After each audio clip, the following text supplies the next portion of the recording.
Awal sebuah kota impian. Langit Jakarta pagi itu masih kelabu ketika Raka Wirawan menenteng kamera dan buku catatannya. Ia melangkah pelan di antara pepohonan rindang di kawasan Menteng, kagum pada jalan-jalan yang lebar dan rumah-rumah kolonial bergaya Art Deco yang seakan tak lekang oleh waktu. Tujuannya satu, menulis laporan sejarah mendalam tentang asal mula Menteng, kawasan yang kini dikenal sebagai tempat tinggal kaum elit dan pejabat tinggi negara. Namun siapa sangka, di balik megahnya bangunan dan tenangnya jalan-jalan itu, tersimpan kisah perencanaan kota modern pertama di Hindia Belanda, sebuah utopia yang dibangun di atas ambisi kolonial. Raka berhenti di depan rumah tua bercat putih di Jalan Cokro Aminoto. Di sanalah ia akan bertemu Pak Soeharjo, seorang sesepuh yang konon menyimpan banyak cerita tentang masa ketika Menteng masih berupa rawa dan ladang tebu. Begitu pintu kayu dibuka, aroma kayu jati tua langsung menyeruak, membawa Raka seperti melangkah mundur ke masa lalu. Dulu, Nak, ujar Pak Soeharjo sambil menatap ke halaman, tempat ini bukan seperti sekarang. Tanah ini dulunya milik tuan tanah Arab dan Belanda.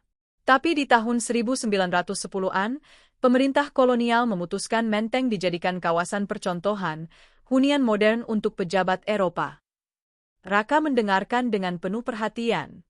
Ia mencatat nama-nama yang disebut P.A.J. Ojen, arsitek Belanda yang merancang konsep Garden City untuk Menteng.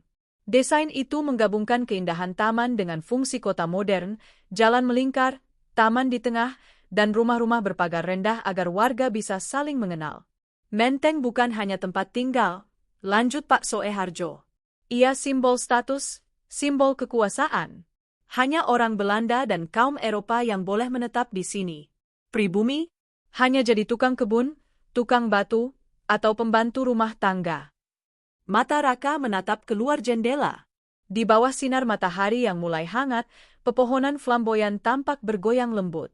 Siapa sangka, di balik keindahan itu tersimpan ketimpangan sosial yang dulu begitu tajam. Pak Soeharjo lalu menunjukkan sebuah foto hitam putih dari tahun 1923. Tampak deretan rumah beratap limasan dengan taman depan, dan kanal kecil yang mengalir di sisi jalan. Kakek saya ikut membangun rumah ini, katanya pelan. Mereka menggali tanah dengan tangan kosong, tanpa alat modern. Tapi setiap kali melihat rumah ini berdiri kokoh, mereka bangga. Walau bukan milik mereka, hasil kerja mereka tetap abadi. Raka termenung lama. Ia sadar, sejarah Menteng bukan sekadar tentang bangunan, tapi tentang manusia yang membangunnya, tentang mimpi, perjuangan, dan realitas kolonial yang membentuk wajah Jakarta hari ini. Menjelang senja, Raka menutup catatannya. Pak, bolehkah saya kembali besok? Saya ingin tahu lebih dalam tentang siapa saja yang dulu tinggal di sini. Pak Soeharjo tersenyum lembut. Datanglah, Nak. Karena di Menteng, setiap rumah punya cerita. Dan tak semua cerita itu indah.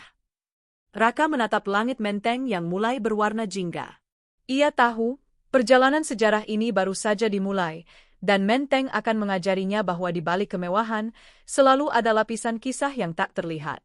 Kota di tengah kebun, lahirnya Menteng Garden City. Keesokan harinya, langit Jakarta tampak bersih setelah semalam hujan turun membasuh debu kota. Raka Wirawan kembali melangkah ke rumah tua di Jalan Cokro Aminoto itu. Di tangan kanannya tergenggam buku catatan yang mulai penuh dengan coretan sejarah. Ia disambut Pak Soeharjo yang duduk santai di teras, ditemani secangkir kopi dan setumpuk foto usang. Sudah siap melanjutkan perjalanan waktu, Nak Raka? Tanya Pak Soeharjo sambil tersenyum. Siap, Pak. Kemarin Bapak bilang, Menteng dulunya rawa dan ladang. Saya ingin tahu bagaimana bisa berubah menjadi kawasan elit seperti sekarang. Pak Soeharjo mengangguk, matanya menatap jauh ke arah taman depan rumah. Semuanya dimulai pada tahun 1910, saat pemerintah Hindia Belanda menginginkan kawasan perumahan baru untuk para pejabat Eropa. Batavia saat itu mulai sesak, terutama di wilayah Weltevreden dan Gambir. Maka muncullah ide membangun kota taman di sebelah selatan, tempat yang mereka sebut Menteng Sewij. Ia mengeluarkan peta tua dari map lusuhnya. Di sana terlihat garis-garis lurus dan lengkung yang saling terhubung membentuk pola melingkar, sebuah rencana kota yang rapi dan penuh perhitungan. Peta ini, Nak, adalah rancangan P.A.J. Ojen, arsitek Belanda yang visioner. Ia terinspirasi konsep Garden City dari Inggris, kota di tengah kebun, tempat manusia dan alam hidup berdampingan. Raka memperhatikan dengan kagum. Jadi, sejak awal Menteng sudah dirancang sebagai kota modern. Betul, jawab Pak Soeharjo. Mereka membangun jalan-jalan lebar seperti Boulevard Bonifatius, yang kini kita kenal sebagai Jalan Teku Umar, dengan pepohonan besar di kanan kirinya. Di tengah kota, ada taman besar, Taman Suropati, yang dulu bernama Burgemeester Bischofplein. Itu jantung Menteng, tempat warga Eropa bersantai dan anak-anak bermain. Sambil menyesap kopinya, Pak Soeharjo melanjutkan kisahnya. Ia bercerita tentang kontras kehidupan di masa pembangunan Menteng. Di satu sisi, para arsitek dan pejabat kolonial membicarakan konsep modernitas, sementara di sisi lain, ratusan pekerja pribumi berkeringat di bawah terik matahari. Kakek saya salah satunya, katanya lirih. Mereka menggali tanah, menanam pohon, membangun rumah-rumah bergaya Indis. Tapi mereka tak pernah boleh tinggal di sana. Rumah-rumah itu hanya untuk pejabat Belanda dan orang Eropa kaya. Raka diam. Ia membayangkan para pekerja itu, mungkin tanpa alas kaki, membangun tembok megah yang tak akan pernah mereka tempati. Di antara kisah kebanggaan dan pembangunan modern, ada cerita ketidakadilan yang senyap. Pak Soeharjo mengambil sebuah foto besar. Terlihat sekelompok pria Belanda berjas putih berpose di depan rumah besar, sementara di belakangnya, beberapa pekerja pribumi berdiri tegak tapi tanpa senyum. Inilah wajah Menteng di masa awal. Keindahan yang dibangun di atas punggung rakyat kecil. Namun tak semua suram. Dalam kisahnya, Menteng juga menjadi tempat lahirnya arsitektur tropis modern, hasil perpaduan gaya Eropa dan lokal. Rumah-rumah di Menteng tidak lagi sepenuhnya meniru Belanda, mereka menyesuaikan dengan iklim tropis, atap lebar, ventilasi banyak, halaman luas. Mojen mungkin arsitek Eropa, ujar Pak Soeharjo, tapi ia tahu bahwa untuk bertahan di Batavia, bangunan harus beradaptasi dengan panas dan hujan. Sore itu, Raka dan Pak Soeharjo berjalan ke arah Taman Suropati. Udara lembab selepas hujan, dan aroma tanah basah menyelimuti sekitar. Raka memandang taman yang teduh dengan patung-patung pahlawan ASEAN di tengahnya. Jadi, disinilah dulu pusat kehidupan warga Belanda. Ya, jawab Pak Soeharjo. Mereka berjalan sore sambil berbincang, anak-anak berlari mengejar bola, dan musik orkes kadang terdengar dari rumah-rumah di sekeliling taman. Tapi jika kau berjalan ke arah utara sedikit, ke Gang Pegangsaan, suasananya sudah berbeda. Itu wilayah pribumi, ramai, padat, tapi penuh kehidupan. Raka menatap sekeliling. Ia merasakan sesuatu yang aneh, seolah dua dunia berbeda pernah berdampingan di tempat yang sama. Di satu sisi ada kemewahan dan ketenangan, di sisi lain perjuangan rakyat kecil yang bekerja tanpa pamrih. Matahari mulai turun perlahan di balik pepohonan mahoni. Menteng kini tampak seperti lukisan besar yang hidup. Bangunan kolonial berdiri gagah di antara gedung-gedung modern, seolah masih ingin bercerita tentang masa lalu yang belum tuntas. Pak Soeharjo menepuk bahu Raka. Ingat, Nak, setiap jalan di Menteng punya nama yang dulu punya makna kolonial. Tapi kini, nama-nama itu berubah jadi nama pahlawan. Itulah tanda bahwa sejarah bisa berubah arah dari penjajahan menjadi kebanggaan bangsa. Raka tersenyum. Ia tahu perjalanan sejarahnya belum selesai. Masih banyak kisah tersembunyi di balik dinding-dinding tua Menteng, terutama di masa revolusi, ketika kota taman ini menjadi saksi lahirnya semangat kemerdekaan. Dan malam itu, di bawah cahaya lampu jalan yang temaram, Menteng berbisik lembut di telinga Raka. Dengarlah, aku bukan sekadar perumahan elit. Aku adalah cermin sejarah bangsa yang tumbuh dari tanah kolonial menuju kedaulatan. Menteng di masa revolusi. Hujan baru saja berhenti sore itu. Di Jalan Teku Umar, daun-daun terembesi masih meneteskan air ke trotoar yang basah. Raka Wirawan berjalan perlahan sambil mengatur napasnya, membawa kamera dan rekaman wawancara sebelumnya dengan Pak Soeharjo.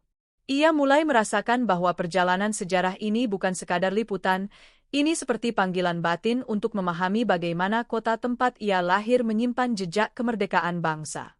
Saat tiba di rumah tua itu, Pak Soeharjo sudah menunggu di ruang tamu, menatap sebuah buku lusuh berwarna coklat.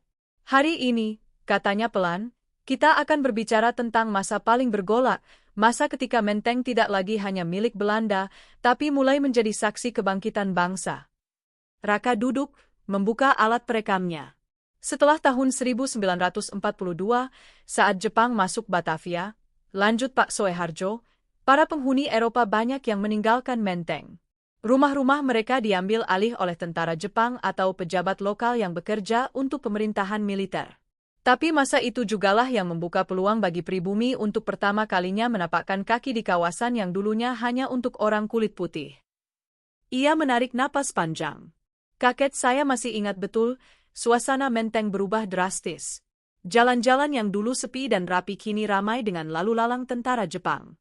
Namun, di sela-sela ketakutan itu, semangat kebangsaan mulai tumbuh.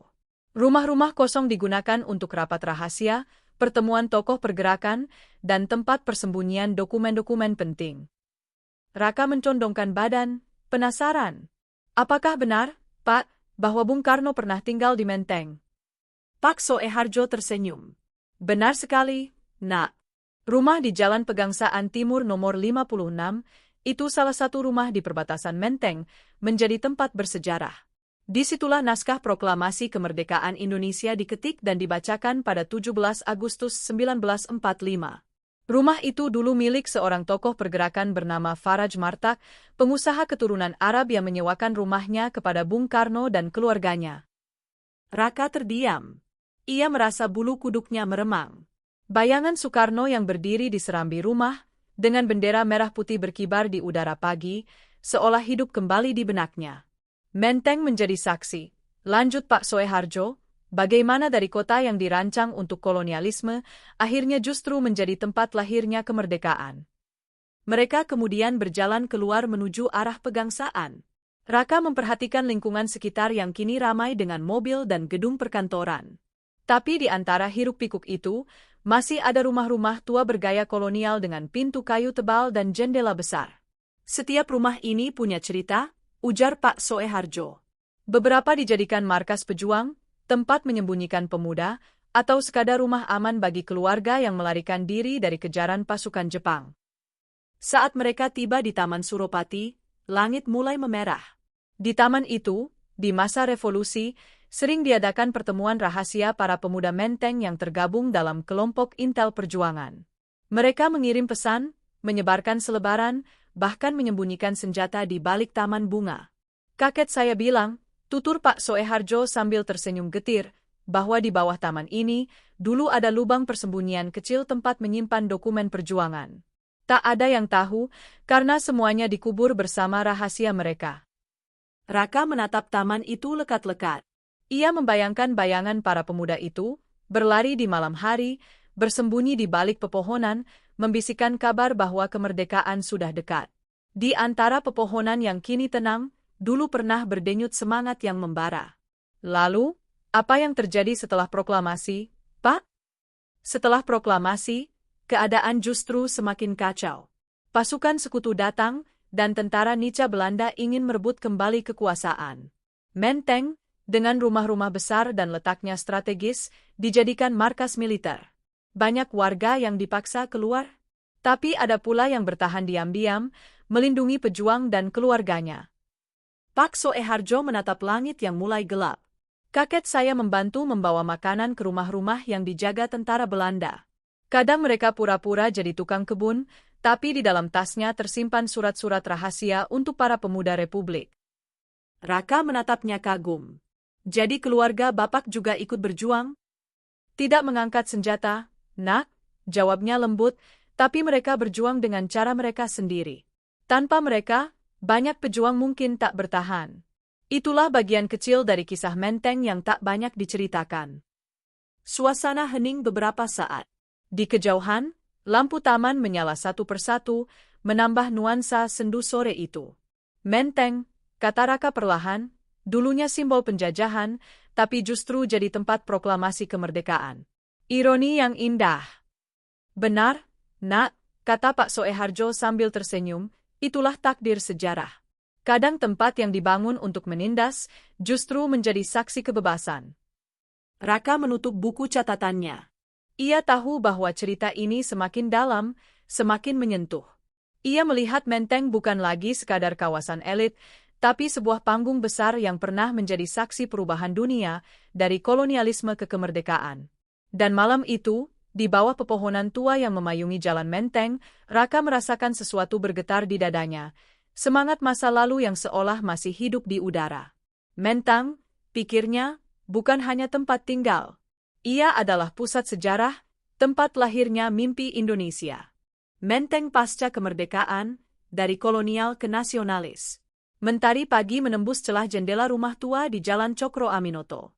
Burung-burung berkicau dari balik pepohonan flamboyan yang rindang, menandai hari baru di kawasan yang tak pernah benar-benar tidur, Menteng. Raka Wirawan kembali hadir pagi itu, ditemani aroma kopi hitam yang diseduh Pak Soeharjo. Udara terasa sejuk, tapi di balik ketenangan itu, Raka tahu, Menteng menyimpan babak baru sejarah yang tak kalah menarik. Masa ketika kemerdekaan telah diraih, namun perjuangan untuk menata bangsa baru saja dimulai. Setelah proklamasi, kata Pak Soeharjo sambil menyeruput kopinya perlahan, Menteng berubah wajah. Para pejabat republik mulai pindah ke sini. Rumah-rumah yang dulu dihuni orang Belanda, kini ditempati tokoh nasional.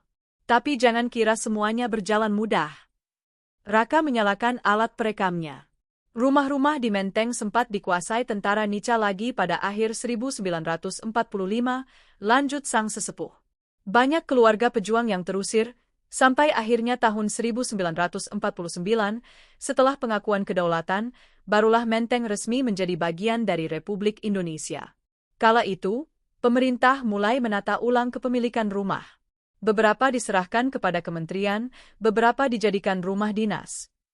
Pak Soeharjo mengambil sebuah foto dari album lusuhnya, gambar jalan di Ponegoro tahun 1950-an, dengan mobil-mobil tua dan anak-anak bersepeda di bawah pepohonan besar. Lihatlah, katanya bangga, itulah masa transisi. Menteng perlahan berubah dari kota orang Belanda menjadi kota orang Indonesia. Tapi semangat elitismenya tetap hidup. Kini, bukan lagi orang Eropa yang tinggal di sini, melainkan kaum nasionalis, pejabat, dan tokoh politik. Raka menatap sekeliling ruangan. Ia membayangkan bagaimana suasana Menteng di masa itu. Rumah-rumah megah menjadi saksi rapat rahasia, jamuan politik, dan kadang perundingan penting yang menentukan arah bangsa. Banyak keputusan besar diambil di sini, Nak, kata Pak Soeharjo lirih. Menteng bukan sekadar perumahan, tapi pusat kekuasaan yang tak tertulis. Dari sinilah muncul kebijakan, intrik, bahkan peristiwa yang mengubah sejarah negeri. Ia berhenti sejenak, menatap langit-langit rumah. Tahun 1960-an adalah masa yang rumit. Menteng menjadi tempat tinggal para pejabat tinggi, menteri, dan panglima. Tapi di balik pagar tinggi dan taman asri itu, Jakarta sedang bergejolak. Di jalanan, mahasiswa turun ke jalan menuntut perubahan. Sedangkan di dalam rumah-rumah besar ini, politik sedang memanas. Raka mencatat dengan cepat. Bapak sempat melihat langsung peristiwa itu. Saya masih muda waktu itu, jawab Pak Soeharjo. Tapi saya ingat malam-malam ketika truk tentara berpatroli, ketika kabar tentang kudeta berembus. Menteng, dengan segala kemewahannya, tak pernah benar-benar tenang. Ia menunjuk arah jendela, ke jalan yang kini ramai dengan mobil modern. Dulu di rumah besar di ujung sana, sering terdengar musik keroncong dan suara radio. Tapi pada malam tertentu, suasana bisa berubah mencekam. Orang-orang berbisik, takut berbicara keras-keras. Itulah masa ketika kekuasaan tumbuh bersama ketakutan. Namun setelah badai politik mereda, Menteng kembali menemukan bentuk barunya. Tahun 1970-an hingga 1980-an, kawasan ini menjadi simbol keberhasilan dan prestise sosial. Rumah-rumah direnovasi, taman-taman dijaga rapi, dan nama Menteng menjadi sinonim dengan kemapanan. Siapapun yang punya rumah di sini, dianggap berhasil, kata Pak Soeharjo dengan senyum tipis. Para pengusaha baru, politisi, dan diplomat mulai masuk. Menteng jadi semacam panggung tempat orang menunjukkan statusnya. Raka mengangguk pelan. Ia mulai melihat pola yang menarik. Menteng selalu mengikuti arus kekuasaan. Ketika Belanda berkuasa, ia milik kolonial. Saat Republik lahir, ia jadi rumah bagi nasionalis. Dan ketika ekonomi tumbuh, ia berubah menjadi simbol kekayaan. Mereka kemudian berjalan-jalan di sekitar Taman Suropati. Pohon-pohon terembesi yang ditanam sejak zaman Belanda kini menjulang tinggi, menaungi kursi-kursi taman tempat orang duduk santai. Di kejauhan, terdengar anak-anak bermain dan suara gitar dari seorang pengamen jalanan. "Lihatlah taman ini," ujar Pak Soeharjo, "dulu simbol modernitas Eropa, tapi kini jadi ruang rakyat. Tempat di mana semua orang, kaya, miskin, tua, muda, bisa menikmati keteduhan yang sama. Disinilah aku merasa Menteng akhirnya menemukan jiwanya yang baru." Raka tersenyum. Menteng yang dulu dibangun untuk memisahkan, kini justru menyatukan. "Ya," jawab Pak Soeharjo pelan, "itulah ironi sejarah. Kadang yang lahir dari keserakahan bisa berubah jadi ruang kemanusiaan." Sore mulai turun. Langit Jakarta memerah, dan lampu taman mulai menyala satu persatu. "Pak," tanya Raka, "apakah Bapak tidak merasa sedih melihat Menteng sekarang? Banyak rumah tua dijual, diubah jadi kantor atau restoran." Pak Soeharjo terdiam lama sebelum menjawab. "Sedih, tentu. Tapi itulah harga waktu, Nak. Kota ini terus berubah. Yang penting, kisahnya jangan hilang. Karena tanpa kisah, batu dan tembok hanyalah benda mati." Raka menatap langit yang mulai gelap, menyadari makna ucapan itu. Ia tahu, tugasnya sebagai jurnalis bukan hanya menulis sejarah, tapi menjaga agar suara masa lalu tetap terdengar. Karena di setiap dinding tua, setiap pagar besi berlumut, tersimpan memori bangsa yang tak boleh dilupakan. Menteng telah melewati 3 zaman, kolonial, revolusi, dan kemerdekaan. Dan kini, di abad ke-21, ia berdiri di antara kenangan dan kemajuan, antara sejarah dan ambisi manusia modern. Dan ketika mereka berdua kembali ke rumah, langkah Raka terasa lebih mantap. Ia tahu, cerita ini belum berakhir. Masih ada satu bab terakhir, bab tentang bagaimana Menteng bertahan di tengah gempuran modernitas, tanpa kehilangan jiwanya sebagai penjaga sejarah Jakarta. Jejak terakhir, antara sejarah dan modernitas. Mentari sore menyorot lembut di antara ranting-ranting terembesi tua di Taman Suropati. Daun-daun bergoyang perlahan diterpa angin, sementara burung-burung gereja beterbangan di atas kolam air yang memantulkan warna langit jingga. Di bangku taman yang mulai sepi, Raka Wirawan duduk berdua dengan Pak Soeharjo, sang penjaga kenangan terakhir Menteng. Sudah berminggu-minggu Raka menelusuri kisah kawasan ini. Dari rawa-rawa yang dijadikan kota taman, kolonial, dari perjuangan rakyat kecil di bawah bayang-bayang Eropa, hingga menjadi tempat lahirnya kemerdekaan dan simbol kekuasaan nasional. Tapi hari ini, ia tak lagi datang untuk wawancara. Ia datang untuk berpamitan dan mencari arti terakhir dari perjalanan panjangnya. "Pak," kata Raka perlahan, "saya merasa Menteng ini seperti manusia. Ia lahir, tumbuh, menua, tapi tidak mati. Ia berubah mengikuti zaman." Pak Soeharjo tersenyum kecil, matanya menatap ke arah pepohonan yang berderet rapi. "Kau benar, Nak. Menteng bukan sekadar tanah dan bangunan.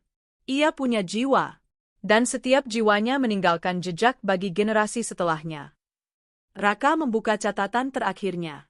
Di sana tertulis kutipan dari arsitek kolonial, "Kota yang baik adalah kota yang menumbuhkan rasa damai bagi warganya." Namun saat menatap gedung-gedung tinggi di kejauhan, Raka bertanya dalam hati, masihkah Menteng menumbuhkan kedamaian? Atau ia kini sekadar simbol masa lalu yang dipoles untuk masa kini? Pak Soeharjo seperti membaca pikirannya. "Sekarang kau lihat, Nak," katanya sambil menunjuk ke seberang taman, "banyak rumah tua diubah jadi kantor, kafe, butik. Orang datang ke Menteng bukan lagi untuk tinggal, tapi untuk berbisnis. Nilai sejarah seringkali kalah oleh harga tanah." Raka menatap rumah-rumah megah yang kini berwajah baru. Beberapa masih mempertahankan gaya kolonialnya, jendela besar, dinding tebal, halaman luas, tapi sebagian lain sudah berubah. Fasad modern dari kaca dan baja menggantikan kehangatan kayu jati. "Waktu memang tak bisa dilawan," ujar Raka lirih. "Benar," jawab Pak Soeharjo, "tapi bisa diarahkan. Selama masih ada yang peduli, sejarah tak akan benar-benar hilang." Mereka berjalan menyusuri jalan Teku Umar. Udara sore mengantarkan aroma hujan yang baru saja reda. Di kanan kiri jalan, pepohonan besar berdiri gagah, seolah tak gentar menghadapi waktu. Di depan sebuah rumah besar dengan pagar besi tinggi, Pak Soeharjo berhenti. Dulu di rumah ini tinggal seorang pejabat tinggi Belanda, katanya. Setelah merdeka, jadi rumah seorang menteri. Sekarang, entah siapa pemiliknya. Tapi setiap kali aku lewat, aku selalu mendengar bisikan masa lalu. Seolah temboknya masih menyimpan cerita. Raka mengeluarkan kameranya, memotret fasad rumah yang sebagian catnya mengelupas. Cahaya senja memantul di kaca jendela, menciptakan siluet indah. Menteng, gumamnya, bukan lagi hanya tempat tinggal elit. Ia jadi cermin kota, tempat Jakarta melihat dirinya sendiri, dulu dan sekarang. Pak Soeharjo tersenyum bangga mendengar itu. Kau paham akhirnya. Menteng bukan tentang siapa yang tinggal di sini, tapi tentang bagaimana bangsa ini belajar dari masa lalunya. Mereka melangkah menuju Jalan Pegangsaan Timur, tempat rumah proklamasi pernah berdiri sebelum hancur. Kini di tempat itu berdiri tugu dan monumen kecil bertuliskan, disinilah dulu Bung Karno membacakan proklamasi. Pak Soeharjo berhenti sejenak, menatap tugu itu dengan mata berkaca-kaca. Setiap kali aku ke sini, katanya pelan, aku teringat bagaimana kakekku dulu berdiri di kejauhan, mendengar suara Bung Karno dengan hati bergetar. Ia tak tahu apa arti kemerdekaan sepenuhnya, tapi ia tahu bahwa hari itu, hidupnya berubah. Raka menunduk hormat. Kakek bapak ikut menanam pohon di Menteng, membangun rumah-rumah kolonial, lalu menyaksikan kemerdekaan lahir di sini. Kini bapak menjaga kisahnya. Sungguh perjalanan panjang. Pak Soeharjo mengangguk pelan. Dan sekarang, kau yang akan melanjutkannya. Senyum kecil muncul di wajah Raka. Ia tahu, tugasnya sebagai jurnalis bukan hanya menulis sejarah, tapi menghidupkan kembali nilai-nilai yang tertinggal di antara bata tua dan pepohonan besar. Menjelang malam, lampu-lampu taman mulai menyala, memantulkan cahaya ke arah daun yang berkilau. Suara jangkrik terdengar samar, dan dari kejauhan, azan maghrib berkumandang menembus kesunyian Menteng. Pak Soeharjo berdiri, menepuk bahu Raka. Menteng mengajarkan satu hal penting, Nak, bahwa kemewahan sejati bukan diukur dari besar rumah atau tinggi jabatan, tapi dari seberapa dalam seseorang menghargai akar sejarahnya. Raka menatap ke sekeliling, rumah-rumah kolonial, taman yang teduh, jalan yang lebar. Semua tampak tenang, tapi di balik ketenangan itu, ada gema masa lalu yang masih berbisik. Ia menutup bukunya, lalu berkata, "Terima kasih, Pak. Tanpa Bapak, mungkin saya hanya melihat Menteng sebagai tempat mewah. Sekarang saya tahu, Menteng adalah jiwa kota." Pak Soeharjo tersenyum bijak. Jagalah kisah ini, Raka. Karena ketika sejarah dilupakan, kota pun kehilangan rohnya. Langit berubah gelap, dan lampu jalan mulai menyala satu persatu. Raka melangkah pergi perlahan, meninggalkan taman itu dengan hati yang penuh. Di telinganya masih terngiang suara Pak Soeharjo yang bergema lembut. Menteng bukan hanya kawasan elit. Ia adalah nadi Jakarta, tempat masa lalu dan masa kini bersalaman. Dan malam itu, saat Raka menulis kalimat terakhir untuk dokumenternya, ia tahu kisah ini telah menemukan ujungnya. Menteng bukan sekadar cerita tentang rumah megah dan jalan rindang. Ia adalah kisah tentang manusia, tentang perjuangan, perubahan, dan cinta terhadap tanah tempat sejarah berpijak. Menteng, cermin waktu Jakarta.